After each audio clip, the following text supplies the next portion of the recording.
So pretty much everyone else has been making Tradelands top 10s, which is great, but I think it's time we put our name in the hat.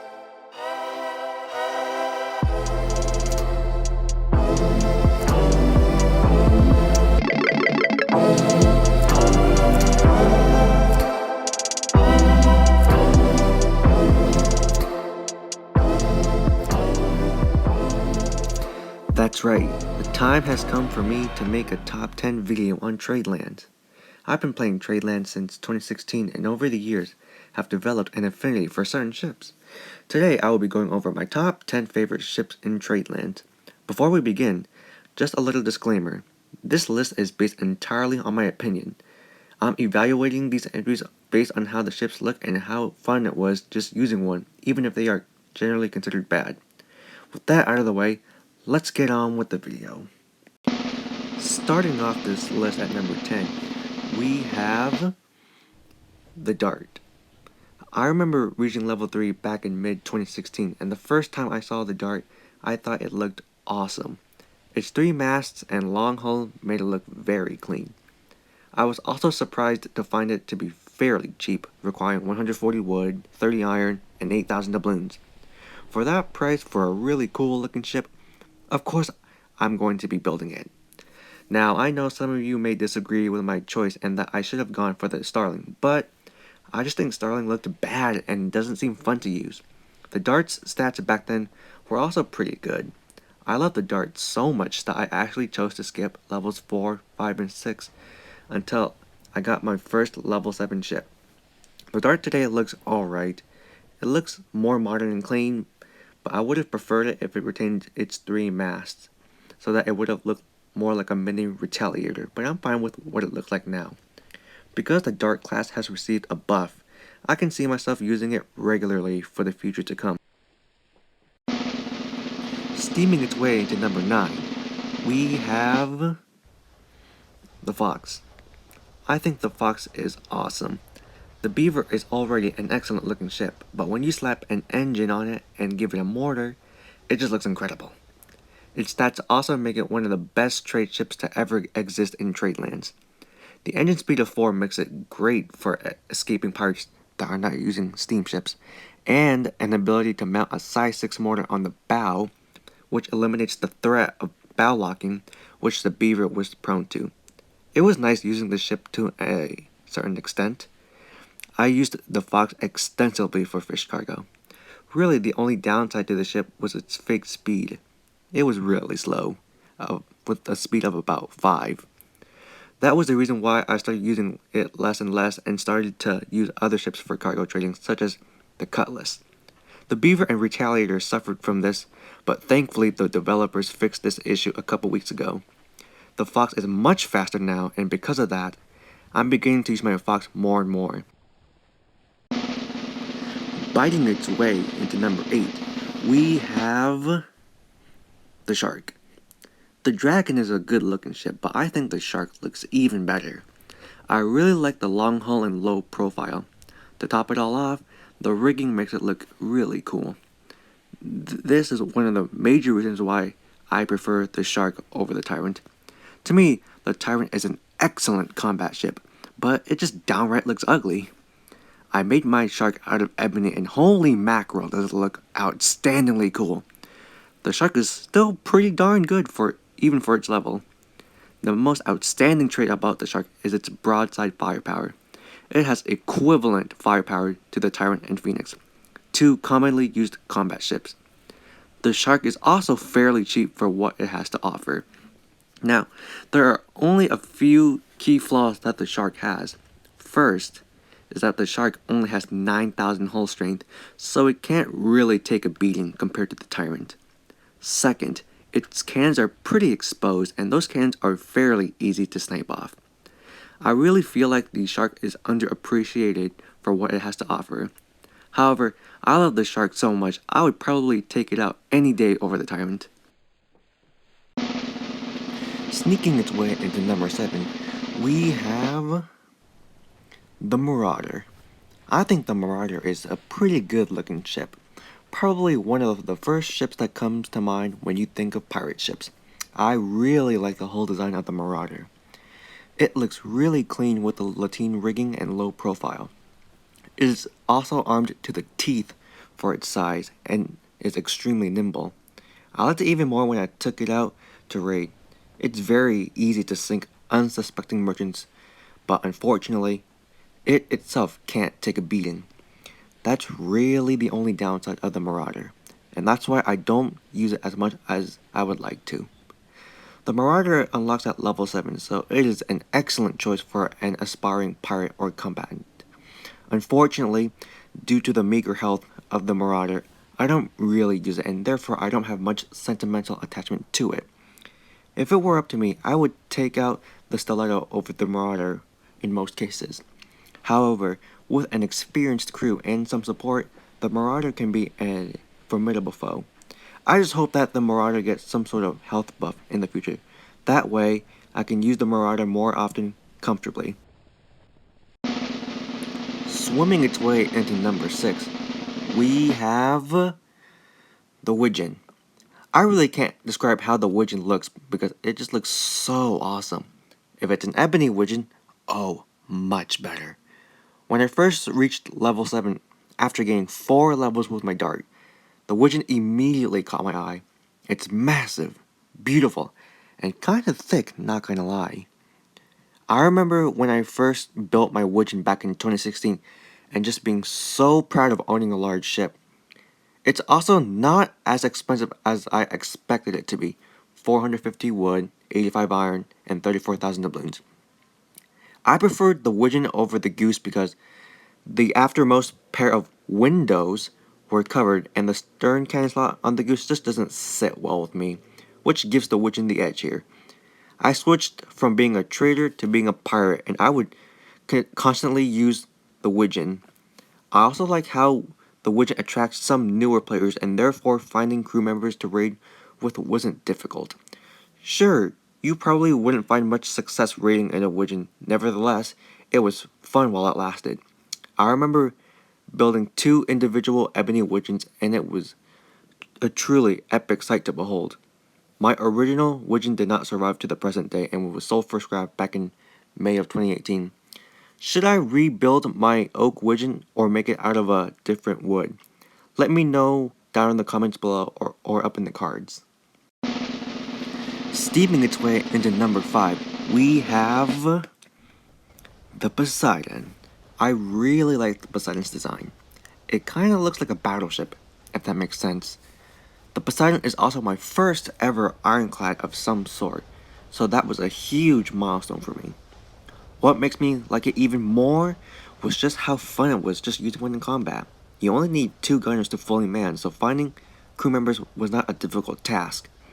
I used this ship extensively for patrols back when I was a part of the Black Iron Defense Squadron, and it was just great using it back in the day. What's sad was that back in the old days, like about 2016, was that the Poseidon was much stronger than what was today. Back then, it had 24,000 hull strength to what it is now at just 18,000, which is less than some wooden ships. It used to be a frontline ship, but now it is merely just a support ship. However, I think Poseidon still does its job excellently. Overall, Poseidon is a cool looking ironclad that serves as a great support ship. On top of that, it's fairly easy to use and manage. I personally would recommend the Poseidon over any other full ironclad to anyone who plans to build a full ironclad. Sailing its way into number 4, we have the Retaliator.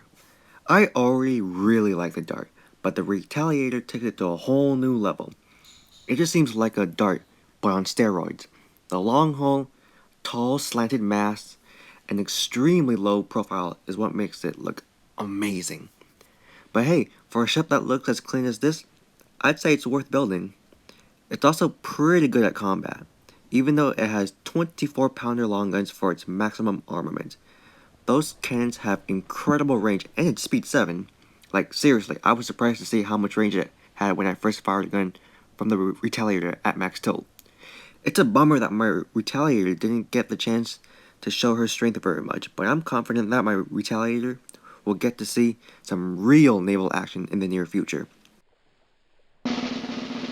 Running their way into number 3, we have the Stiletto and Cutlass. I know the Stiletto and Cutlass are used for different purposes, but they are both nearly identical in almost every other way, so I have to include them in the same entry. Although I like the Stiletto more.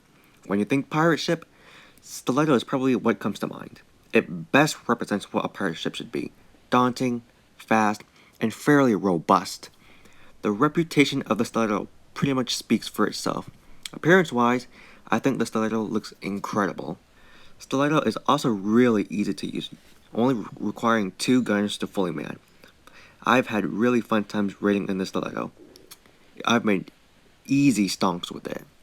Unfortunately, since the hook was added, it appears that the Stiletto has been made obsolete. However, I am attached to the Stiletto to the point where I would most likely take it out to combat over the hook any day. For the Cutlass, I was never really interested in using one until April 2020.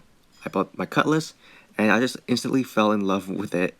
It's really fun to use, so much to the point that I stopped using my Atlas and Fox. That being said, I can see why Cutlass has such a positive reputation. The Galleon duo, in my opinion, is the best. They look awesome, excellent for serving in their intended role, and can easily stand their ground. I will always recommend these ships to anyone. Blasting its way into number 2, we have the Bingle Hopper. You really thought Bingle Hopper was going to be number 1, huh? For those who aren't in SeaTac Seaport and don't know, my flagship is an ebony Bingle Hopper named Washington, named after the state of Washington. When the Bingle Hopper was first released, I thought it looked silly and didn't really like it. It looks like some sort of weird race car in the water. However, I started to get more attracted to the Bingle Hopper by witnessing it in action, and I just fell in love with that power. So, I started out to build myself a Bingle Hopper, and on March 18th, 2020, after 54 days of hard, laborious days, I have finally built myself a Bingle Hopper. Oh man, was it a dream come true to get my hands on all 3 ironclads and be able to have 2 million doubloons in the bank for less than 20 seconds. As I got more accustomed to the Bingle Hopper, I started to really appreciate the Bingle Hopper's silly, weird looks. I think it's a fantastic looking ironclad now. I also got to witness the strength of the Bingle Hopper up close. We took Washington out to fight a Kraken, and we shredded that Kraken. I absolutely love this kind of firepower, and I really look forward to using the Bingle Hopper more and more in the future. Before we get to number 1, we are going to go over some honorable mentions. I will try to make these as quick as possible. Our first honorable mention is the Astraeus. The Astraeus just barely missed out on the top 10. It's a really good looking ship, especially with the open deck. But the thing is, I rarely use an Astraeus. I have little sentimental attachment to it. For me, the Astraeus just isn't as fun to use as I expected it to be. I'd like to give another go sometime in the future, but this is just why the Astraeus didn't make it to the top 10. If I had to give it a spot on this list, it would be number 11. Our next honorable mention is the Phoenix. This may be a shocker to some of you, but hear me out. The Phoenix is a really solid ship. It looks great, too. It's easily one of the best and most used combat ships out there. However, going up against the Phoenix has affected my opinion on it. I don't like having to challenge so many Phoenixes, and going up against the Phoenix will probably end up with my team being slam dunked. It's fun to use, but that doesn't make up for the fact that I often have to challenge Phoenixes, and that just ruins my opinion on it. I would give it the number 12 spot on this list. Our next honorable mention is the Otter. The Otter is just a downgraded Phoenix. The Phoenix looks great, but even without the engine and the black iron hull, I still think the Otter looks excellent. I would really like to use the Otter seriously in-game again, just like back in 2016 or so. I would place the Otter at number 13 on this list. Our next honorable mention is the Atlas. The Atlas is a pretty cool ship. It's good for making easy stonks. It's kind of fun to use too, but it's just ludicrously slow and can easily be slam dunked by pirates. It's nice that it got a small health buff and some swivels, but that doesn't really change the fact that the enemy can just sit behind or in front of the Atlas and just punish it hard. I would place the Atlas on number 14 on this list. Our final honorable mention is the Dragon. The Dragon is a cool ship. A steam shark is a nice concept. It's pretty darn fast and it has okay armament. However, I really only use the Dragon for transport. That's it. If I were to give it a spot on this list, I would place it at number 15. But without further ado, let's get right into number 1. Finishing off this list at number 1, we have the Prometheus. Some of you probably weren't expecting the Prometheus to be number 1 on this list, but hear me out. The Prometheus was my second ever steamship and first ever Blood Oak ship. I was a Duke for a few days and was browsing the shipwright until I came across the Blood Oak Prometheus. I guess you could say that it was love at first sight. It looked so breathtakingly beautiful, and I knew at that moment that I wanted a Blood Oak Prometheus. Seeing other rare Blood Oak Prometheuses roaming around was that motivational factor that pushed me to completing this ship. And it finally happened. On July 7th of 2018, after 27 days of hard work, I was finally able to build it. My Prometheus was used extensively for pretty much everything, whether it was combat, transport, or even trading. I just loved using it so much that I neglected to use any other ship for a couple of months. Some of the most memorable events that I had with the ship include the steam races, Kraken ritual attempts, and blockades. Now you might be thinking, why would you build a Prometheus during that time? It's just a waste of materials. Yes, at that time, the Prometheus, based on performance, was not worth its price tag. The cost to produce the Prometheus back in the day was 910 wood, 250 iron, 5 blessed engine parts, and 124 grand doubloons.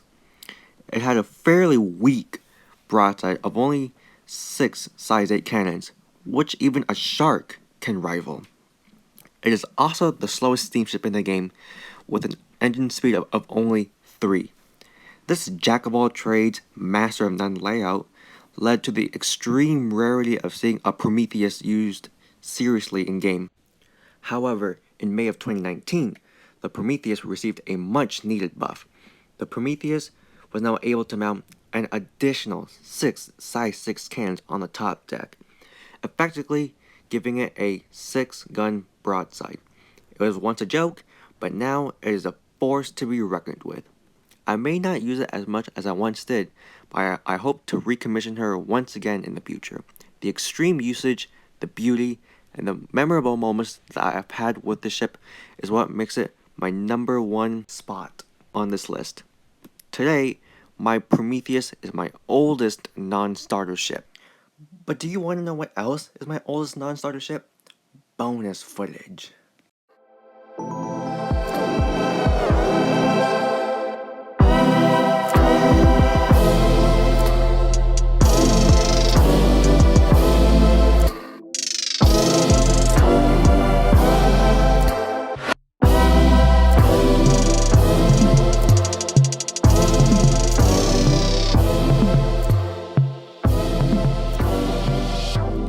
Well, guys, that wraps it up for this video.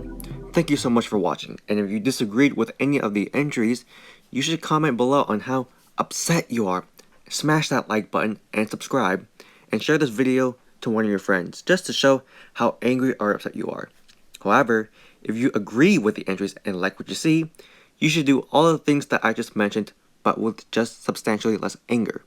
I'm Aeronautical, and I hope to see you guys, girls, or whatever back in my next video. Peace.